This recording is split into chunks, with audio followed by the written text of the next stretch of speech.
right. So, yeah, okay. So, yesterday we looked at support vector machines and the kernel trick, where the idea was that your data is not linearly separable as it is currently presented. So, the data is a bunch of vectors in some space, right. So, what you do is that you figure out some way to project it into some higher dimension where it becomes linearly separable, right. And so, in that dimension you find your separator which can be used to classify the data, right. And then this whole thing could be packaged into so called kernel function, which is thought of as a similarity measure, right, which basically does that job for you. And then once you have this, the solution to SVM is essentially a linear combination of these vectors using the kernel function, right. So, now that was about taking the data and mapping it to some higher dimension, and then we briefly discussed about taking high dimensional data and mapping it to lower dimension, right. So, here is one of the reasons why we want to do that. So, the first thing is that most data, like any images or even documents, right. So, when you sort of try to represent them, you get something which is very, very high dimensional, right. So, even a very standard size image like your phone can take an image which will have these many pixels, right, several megapixels. So, if you are trying to run any ML algorithm or anything on a large data set of such things, it is going to be very slow. So, that is one of the main motivations. Second motivation is that things in higher dimensions are very, very different from what we think from, like how we would think about it in lower dimensions, right. So, 2D is something we all understand, 3D is something we all understand, but if you go to some this sort of a high dimension, then distance between two random points is very large. Most of the points, like if you randomly sample a point, I think it's a very high probability that it will basically lie at the, like if you randomly sample a point from the unit sphere, for example, it will very high probability that it will lie close to the surface or on the surface essentially. So, all these things basically make it difficult to maybe understand what the data is or how we should sort of process the data and so on and so forth. Plus, we do not actually need this much information about any object to do most of the ML stuff that we want to do, right. So, the idea is that we take this data which is very high dimensional and reduce its dimensionality to a smaller number, right. So, here is an example. Here you can see that this data is in 3D, right, but essentially data is basically distributed in a circle here. So, there is no need for this data to be 3D. So, you map it down to some 2D plane and then think of that as a circular data in 2D, right. After that, maybe you apply support vector machines. So, once again you project it in 3D, but this time things are very different from how they were initially presented, right. So, the idea essentially is that we want to get rid of all these extra dimensions which we do not really need. So, the way it is done commonly is via this thing called this singular value decomposition, right. So, the idea is that you have some matrix which is a rectangular matrix, right, and because we are in machine learning, we are going to interpret so let us say this is the matrix, right. So, we are going to interpret each row as some feature, right, and each column is some data item, right. So, that is our interpretation of the. So, given some data where each item in the data has some feature, so we stack them, we put them next to each other as column vectors to get a matrix, right.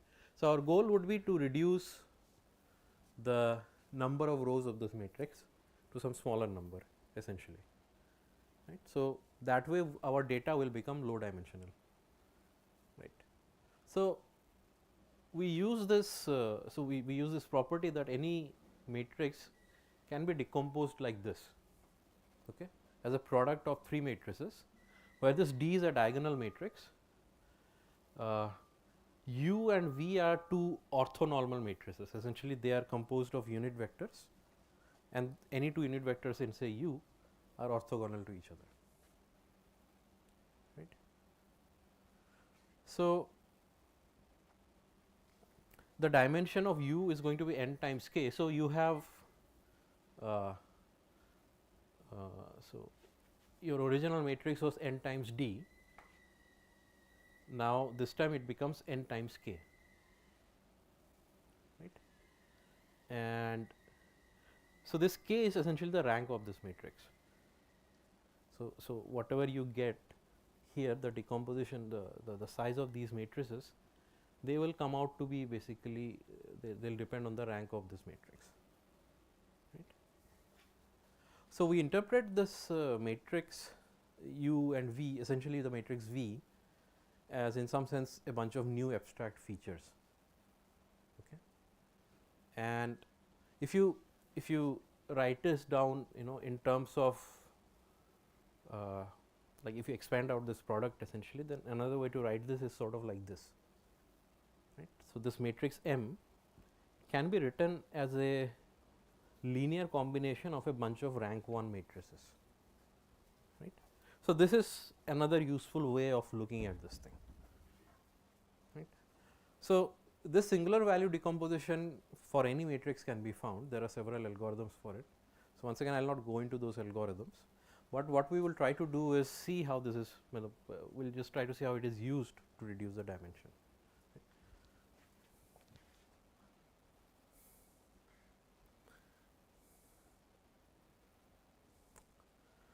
So let's see where is that picture.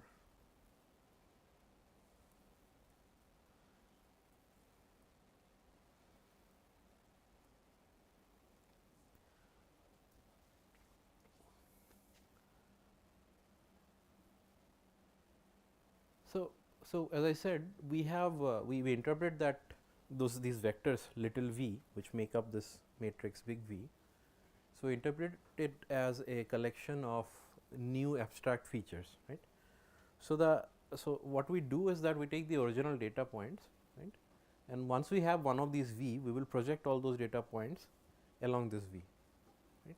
And so that this projection, so what is happening essentially, it's like a basis change, right. So when you do a basis change, you write down the old vectors in terms of the new basis vectors, right, and that thing is essentially what, it's just the dot product along dot product of the new basis vector along with that whatever vector you had, right. So that is what is being represented here, right. So if we have this as our data point, right, this ai, like this is the ith vector in our data set, then what we are trying to do is to find some vector along which we will project this, right. So this is for one vector, but we actually have multiple vectors, right. So these singular vectors that we find in singular value decomposition, so the first vector that we find, let's go there. So the very first singular vector that we find, that would be the vector which maximizes this product, right. So here this, you can think of this as what is it, so like the sum of the length, like for every vector take the projection of that vector along V and look at the length of that projection, right, and add up all those lengths, for example, right. So I select the first vector that maximizes the sum of those projections, right. So I thought we had a diagram here, where is that? So if you look at say these two-dimensional vectors, the blue things are your data points. So you can choose multiple vectors initially as your first singular this thing, but actually the one you'll choose, right, would be the one which maximizes the sum of projections along this, right. So you would, the first singular vector will be the vector in this direction. The second one would be after you exclude whatever is accounted for by the first singular vector. So the rest,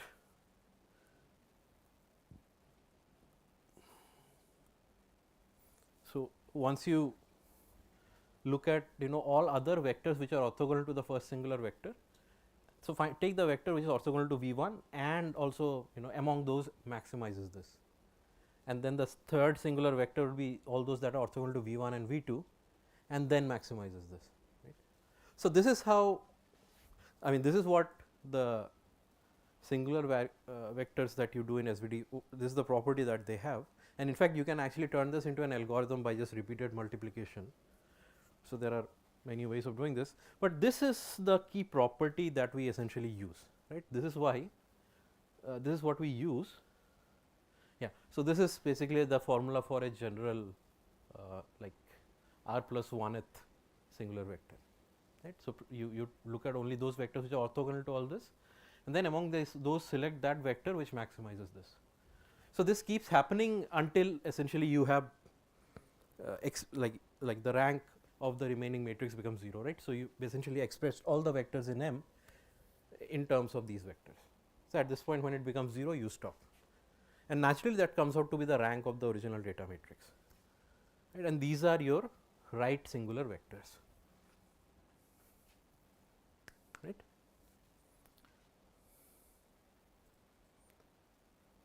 So, this is not so interesting. Yeah, so this is once again expressing the singular value decomposition. So, the way we use this is to come up with the best rank k approximation of a given matrix. Okay. So, let us say your matrix M, the data matrix had rank R. So, then singular value decomposition will give you matrices with rank R, right.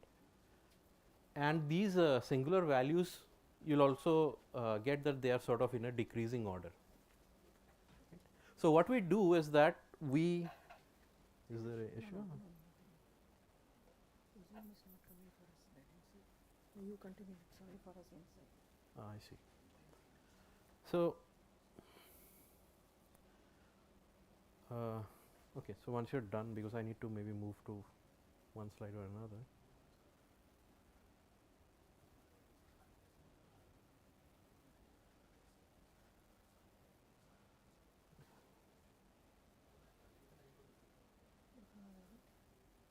It is this one. It is this one. Yeah.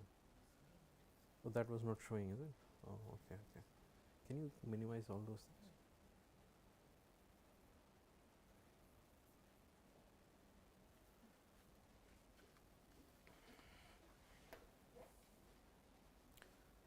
So, if you want to find the best rank, let us say 1 approximation of the given matrix, then wait.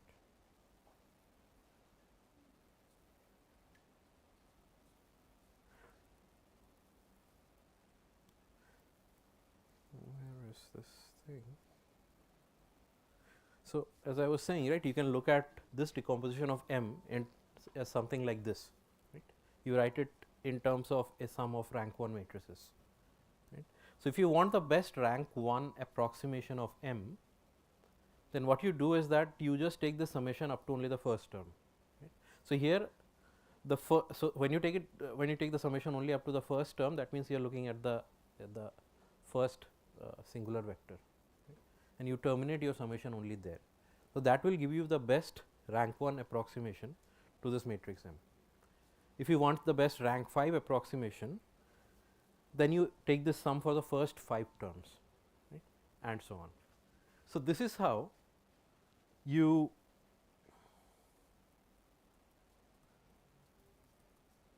come up with some best rank k approximation of a given data matrix, right.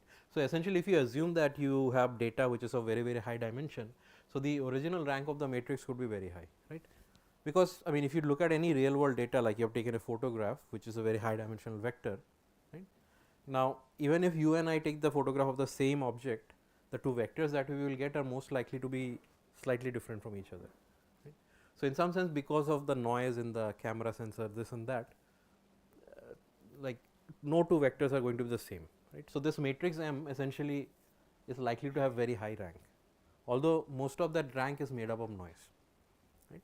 So, then what you would do is you would do singular value decomposition of this large data matrix, and then assuming some things about the matrix. So, maybe you keep the first 50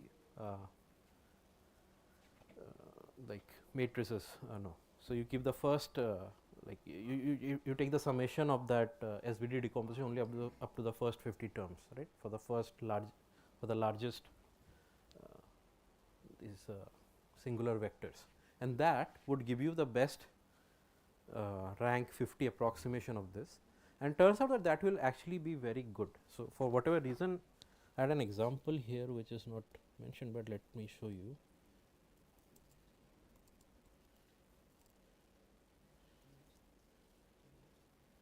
See,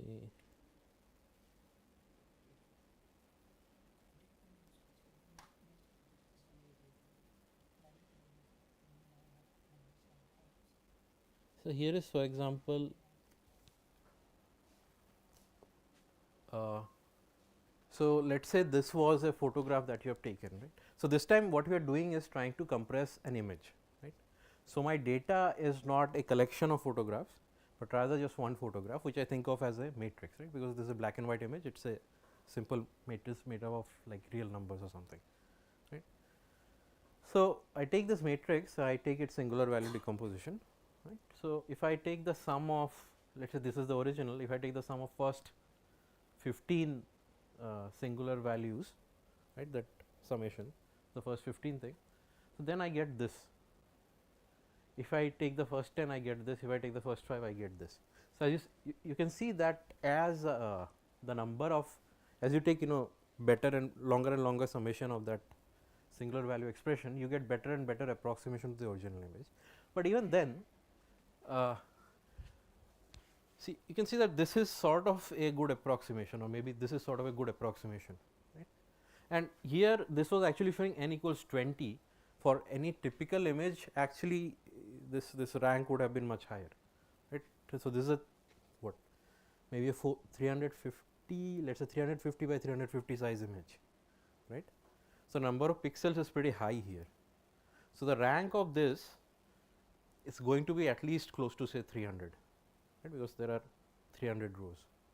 And what you are seeing here is the SVD summation only up to say first 20 singular values. As you can see that itself is like good enough. If you didn't know that, I mean, this looks as good as an original image, for example. Right. So there are many other examples you can find on the web. See, let's see. So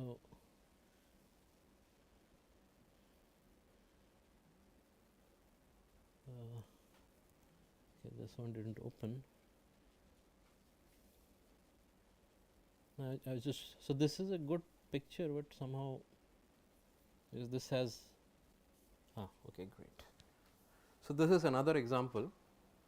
So there was some image, you can even say that this is the best approximation to that image, and this is, well, actually not the original image, but the summation up to 264, largest 264 singular values, right? And as you keep decreasing these things, as in the quality slightly reduces, but even here at 200 or even at say 52, there is not much of a decrease in quality, right? The reason is that most of the, well, information that is lost beyond this point was mostly just noise in the photograph that you are taking, right? So instead of storing some image which would have been very large like this, you just store this. That is more or less sufficient for most purposes, right? So here, I mean, this is just used for image compression, but this is also used, as I said, in machine learning. When you have very high dimensional data, you compress it down to a reasonable dimension, which makes sense. So you should not be choosing something like this, because then there's a terrible, like a lot of useful information is lost.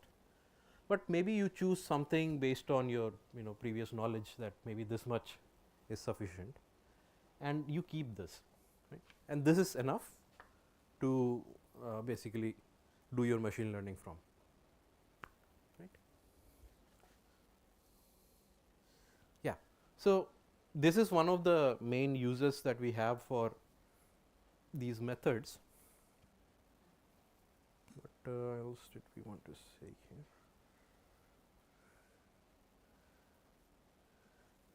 And SVD is also one of the ways you can do this so-called principal component analysis, right? So principal component analysis, the idea is essentially the same, which is that you want to change the basis of the data so that the first vector in that basis change, it corresponds to the direction of the maximum variance along the data, right? So here I chose my first basis direction to be this, then the variance of the data explained by this direction is this.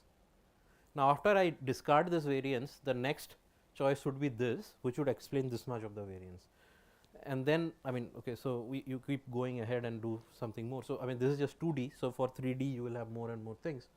So, at some point, what will happen is that most of the variance of the data will be explained by some first 50, principal directions in the data, and the remaining explains something of the variance, but that's mostly just noise. Right? So,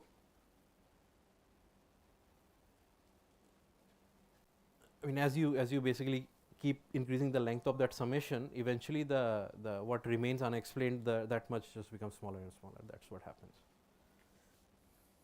Right? So, once again, the stopping point, or how far, like what rank do you use here, where you stop, that is something you have to look at the data and figure out, but the idea is essentially the same. Right? In fact, yeah. Okay, so we didn't want to do this. So, all I wanted to say was that this is a very common method to first take any higher dimensional data, you reduce it to a much lower dimensional data, which is easier to work with, and so on and so forth. And because you do that, a lot of noise is also eliminated and things like that, which also helps improving your ML algorithm. Right? So, these are very standard method in mathematics, which I guess most of you are familiar with, but they are basically some fundamental things that people use in machine learning. Right? Without this, a lot of things will not work so well. Okay, so any questions about all these things, like how we use them or something like that? So, once again, if you are familiar with these packages called scikit-learn or anything else, they have all these things built in. And then nowadays you don't have to write the code for doing SVD or PCA or anything like that. Right? So, there are some very simple standard way of using them, and they will do this for you. Right? So, the only thing you have to keep in mind is that what is it that you are doing, what is the objective of applying SVD or PCA, what is it going to do to your data. So, this is what it is going to do to the data. It is going to reduce the dimensionality of the data, and the way that it does is that it first finds the direction along which the maximum amount of variance in the data can be explained, discarding that the second best direction along which the variance in data can be explained, and so on. Right? And after a certain point, you don't need to explain the variance in the data, because rest of it is just largely noise. So, this is why you do PCA up to a certain, like you look at this thing up to a certain rank, and that is all you need. Right? So, mathematically there are many other connections and interpretation of various things in various places, but I mean that is not needed here at this point. Right? Just the basic thing, that what it does here, that is all that we need for machine learning.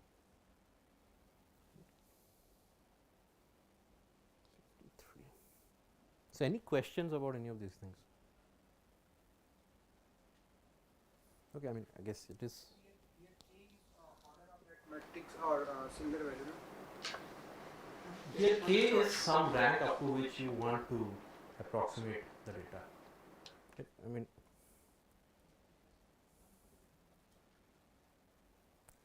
so your matrix has lot of rows, as I said, right?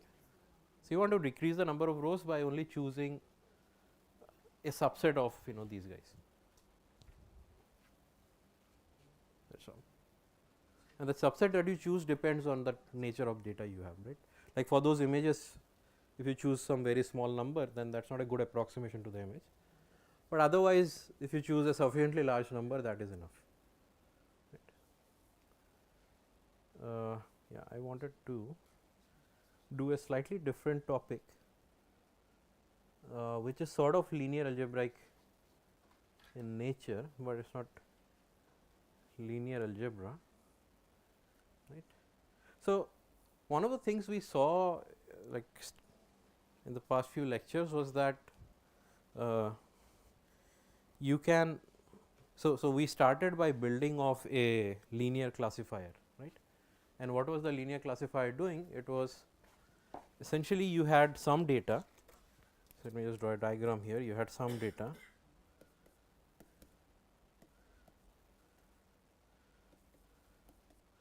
and then okay, so we assume the data is linearly separable. We found something like this.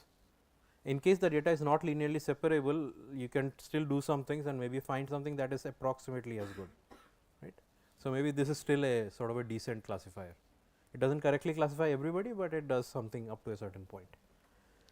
Now, the idea is this. So, while it is easy to build such linear classifiers, right, building maybe some more complex classifier is a more challenging task. Right. So, this idea of boosting, what it does is that it takes a bunch of so called weak classifiers. So, things like this, a linear classifier for data which is not actually linear, things like this. It combines these things, right. So, it uses multiple weak classifiers and combines them into a strong classifier. So, here the definition of a weak classifier is something very limited, as in a weak classifier is any classifier whose error rate is just strictly less than half. Right. So, I mean if you are randomly guessing, your error rate would be half. So, anything which is just better than random guessing can be called as a weak classifier, and we can use a bunch of such weak classifiers to build a strong classifier which would have error rate much better than this. Right. So, let us see how that is sort of done. Right.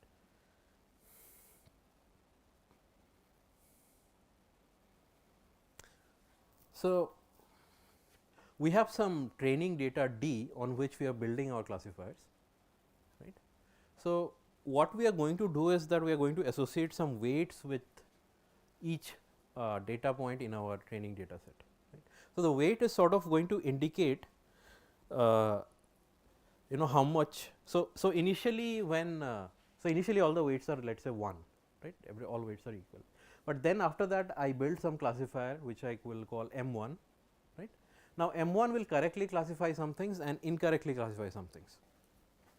So, things that are incorrectly classified, I am going to increase their weights to indicate that the next classifier I am going to build should pay more attention to be correct on these data points. Right. So, in some sense M2 that we want to build should try to correct the mistakes that were made by M1, that is what it is.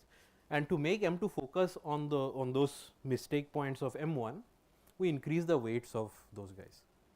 Right.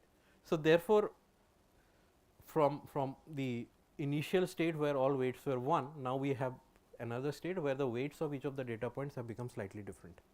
Some weights have gone up. So, now with this new weighted data set I built M2. So, M2 also gets some points right and some points wrong. Right. So, then what we are going to do is that we are going to build M3 which will try to correct the mistakes that were made by both M1 and M2 essentially. Right. So, to do that, once again we are going to change the weights of the points that were wrongly classified by each of these guys, right, and so on until we are sort of happy with the error rate of whatever we have finally obtained. Right. So, what is happening is that because each classifier is a weak classifier, which is to say it is slightly better than random guessing. So, each time you build one more classifier, it does slightly better with all its friends before it. Right. So, gradually the performance of all these weak classifier add up and they become a strong classifier as a group. And each model that I build in this sequence, it also gets some weight alpha I, which is sort of proportional to its error on its training data set, right, on its weighted training data set. And my final output classifier is simply a linear combination of the original classifiers. So, this is, as I want to point out, this is not linear algebra, because I guess the object that you have here, this is not a linear algebraic object, it is some function essentially, right. But a linear combination of these weak classifier leads you to a strong classifier if you do it properly. So, here is the algorithm, here is an algorithm called AdaBoost, right. It is one of, it is a very important and I guess like a very surprising to some extent algorithm.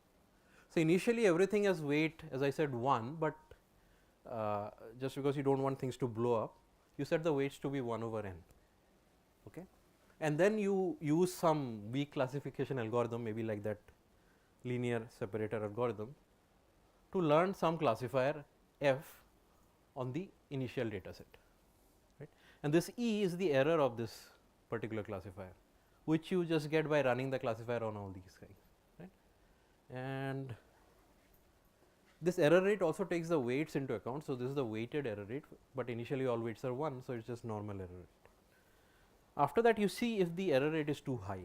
Right. So, at this point you basically just stop, because there is not much you can do at this beyond this point. Right.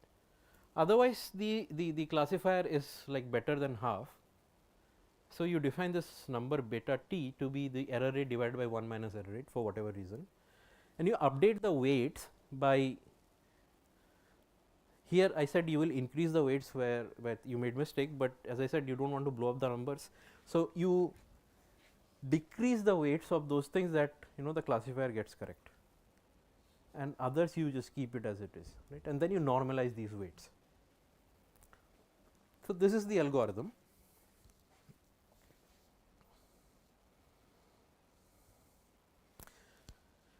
And after you are done, the final classifier is just this.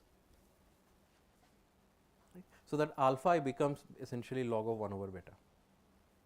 Right. So, there is a theorem which proves that all of this what you are doing is correct, which we are not going to go into, but the algorithm itself is very simple. You just keep going through in loop. Wherever there is a mistake, you increase the weights, or you relatively increase the weights of those mistake points, right, and then you build a new classifier under this new weight scheme.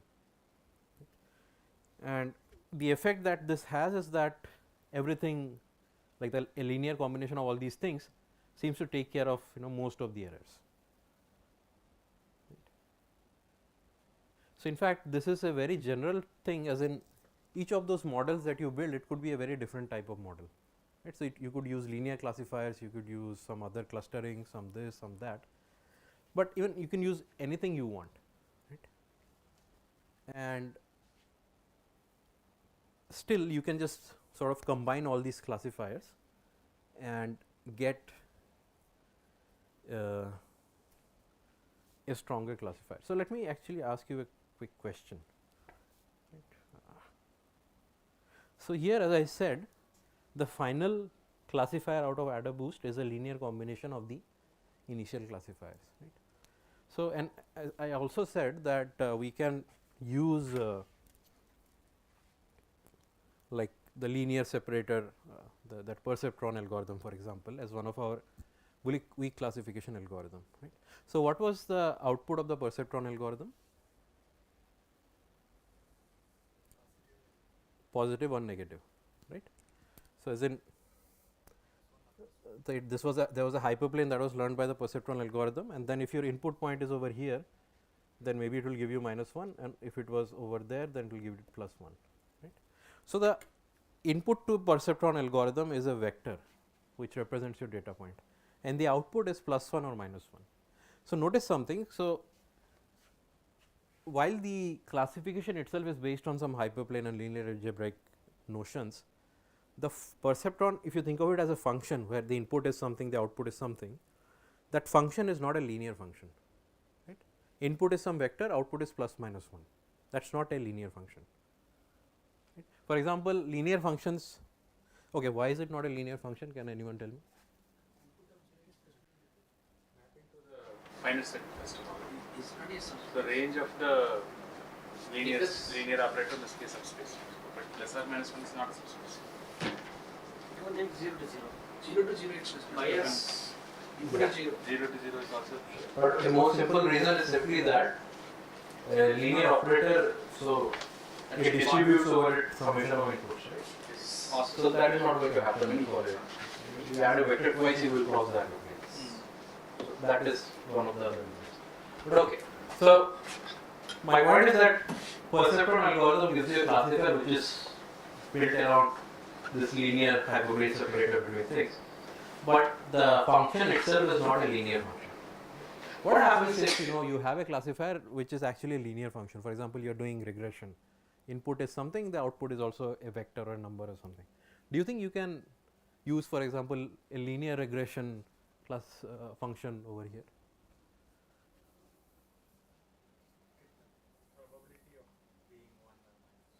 No, that is logistic regression. I am saying, suppose your perceptron, for example, is not a linear function. But suppose you had some other classifier which is a linear function. Then do you think you can use it in this add a boost as your weak classifier or a weak learner?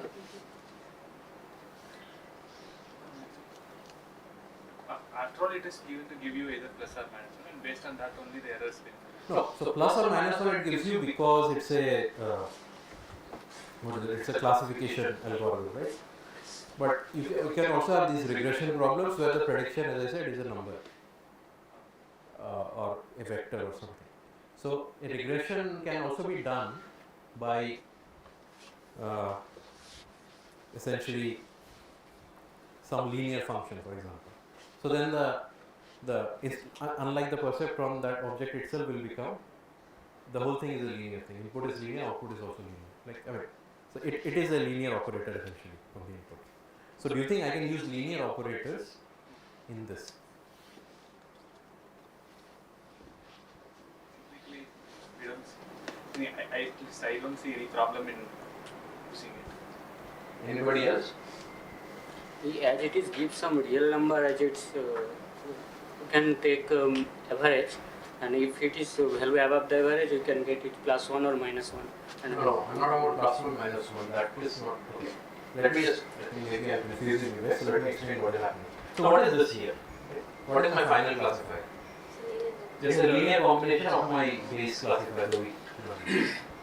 But if this itself is a linear function, and you take a linear combination of linear functions, what do you get? Yes, on the linear. Exactly. So if your weak classifier was a linear function, the final output classifier of this boosting, this adder booster algorithm was also a linear function. If linear classifiers were a weak learner, why would that be a strong learner? Because you have not moved out of, you were like, you could have directly found a weak class, like a good classifier here, right, if it were possible. It is a weak classifier only because your model is so weak that it cannot actually do this. So if this weak classifier is actually a linear classifier or a linear function essentially, then it's not going to, you cannot boost it. It has to be a non-linear thing. And then a combination, a linear combination of non-linear things can actually be stronger than the original thing. Right? So that is one of the key things here.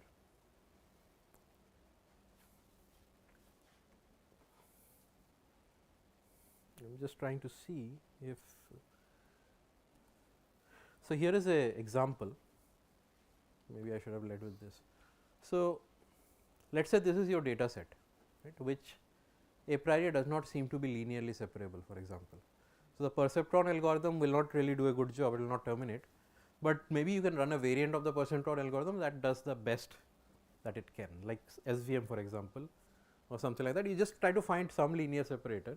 In fact, let us not even say you find a hyperplane, but maybe try to find a horizontal or vertical line that does the best classification. Right? That is even weaker.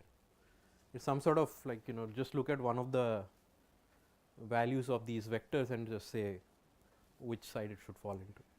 But that is going to be a non-linear thing because you will take some vector and you will output a plus minus 1. So the function is not going to be linear. It's going to be a very simple non-linear function. Right. So I maybe learned this, I figure out that maybe this line is one of these classifiers that I can find here. Right. Everything to the left of this line is positive, everything to the right is negative. And of course, this line is not, it's a very weak learner, as in it will get these three things wrong. So in the next step, I need to, what I will do is that I will increase the relative weights of these points as compared to the other points, because they were wrongly classified by this thing. And I am going to learn a new classifier which gets this new data set with the weights correct, as in I will measure the error as a weighted sum. Right. So this classifier now qualifies because these guys have really high weights, so they will push this line from here to there. That is essentially what has happened. Right. But when you do that, you get some other things wrong. So once again, you have to adjust the weights of the things that you have gotten wrong and learn a third classifier which is like this. So this time it becomes a horizontal line. So, at the end your final classifier is going to be, as I said, a linear combination of the original these three classifiers, and you will also get some weights which are based on the error rates of these guys. And pictorially the resultant classifier is something like this, which as you can see is not a linear classifier, right. I mean it is actually a very complicated classifier. So, this is what boosting does.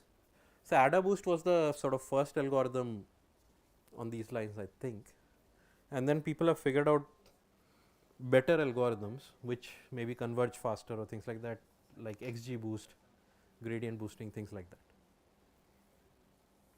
right. Okay, so any questions about this boosting thing? The key idea was simply that you can just take linear combinations of a bunch of weak learners and get to a strong learner.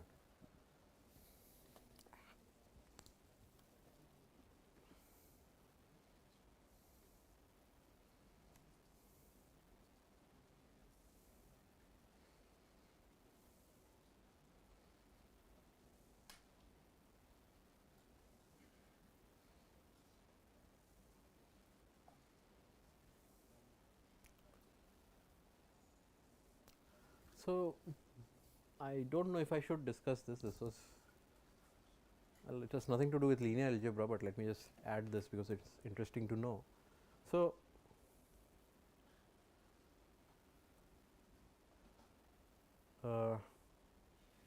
basically for any linear algebraic model there is this thing called bias variance trade off, right. So, I also get, so bias essentially means how expressive the model is, right, and variance essentially is like how sensitive your model is to the change in the data values, right. So, if you reduce so if you take some very weak classifiers, they are not going to be very expressive, but also they are not going to be very sensitive to the data variations, which is to say they are not going to overfit, right. So, this boosting method what it does is that it combines a bunch of weak classifiers into a strong classifier. This strong classifier, the bias is lower because it has more expressive power at this point, or I do not know how you call it. But what happens is that the variance, like its capacity to overfit the data also goes up, right, because if I keep building a very, like if I keep computing more and more these things, right. So, I mean no model is, so what is happening here, right. So, here I was trying to basically change the weights of the data points, so that the new classifier gets the wrong data points correct, right. And this can keep happening over and over again until maybe at some point we fit everything, right. But if you fit everything, that is essentially overfitting, because most data that you get in the real world will have some noise. So, if you try to at some point essentially you are fitting noise that was present in the data rather than the data itself, right. So, you do not want that to happen. Now, some certain models like these sort of very weak classifiers, they simply do not have the capacity to overfit, right. I mean they do not have that much expressive power in the first place, but something like boosting can combine these things into something that has like very large expressive power, right. So, if you look at this picture that we get here, right. So, this picture essentially means that if I had a sufficiently long sequence of these weak classifiers, essentially I could draw almost any curve in the 2D plane in some sense, right. So, that is a very strong classification power, right. So, almost any kind of data that can be sort of separated into two halves by some kind of curve can possibly be approximated by ADA boost using such kind of these, right. So, this bias variance trade off basically says how strong your model is compared to how likely it is to overfit, right. So, boosting for example up to a certain point gives you sort of a trade off between how much power your model has versus its capacity to overfit, right. But the nice thing about this, which I really like, is that I mean it is a linear combination of some objects which are not actually linear algebraic objects, but it gives you a strong classifier, right. Okay. I mean, yeah. So I guess this is not really linear algebra, but yeah, like ideas from linear algebra is sort of used like this. So in the next couple of lectures, we will look at some other things, which, for example, how neural networks are built. Again, they are built using very simple ideas from linear algebra, but they end up like they are very effective in machine learning essentially. Some very simple like things based around dot products or things like that, they somehow seem to work very well. So yeah, machine learning does not really use very sophisticated linear algebra in any way. It uses very simple things. It's just they're used in a very clever manner, right? Like this AdaBoost algorithm, that perceptron algorithm, they are very simple, but it actually took lots and lots of research to arrive at them in some sense. Because if I initially just give you the perceptron algorithm and don't give you the proof, I mean, you will not believe that it will work. Right? Why should a linear combination of the data vectors give you a good classifier? Makes no sense. Or why should a linear combination of a bunch of weak classifier give you this strong classifier? Right. So I think these things actually won some. I don't know. AdaBoost should have won some award, no? Let's see.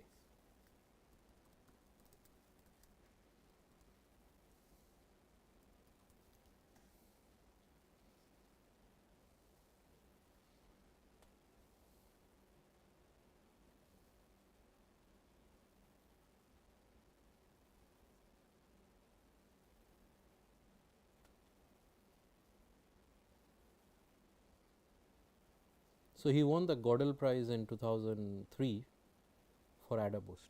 Right? So that's one of the highest prizes in computer science. Right? And it's based on some very simple ideas, but yeah.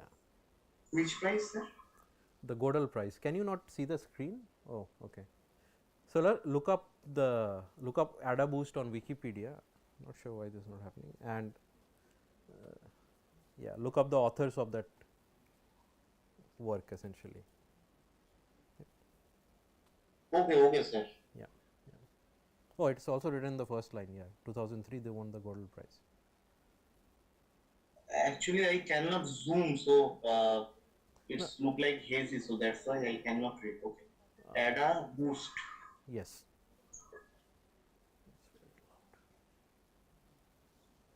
Okay. So any questions about all this stuff?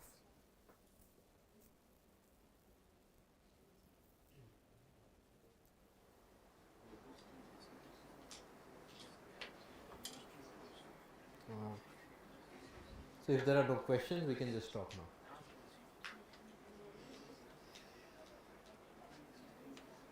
No, sir. No, I have no question.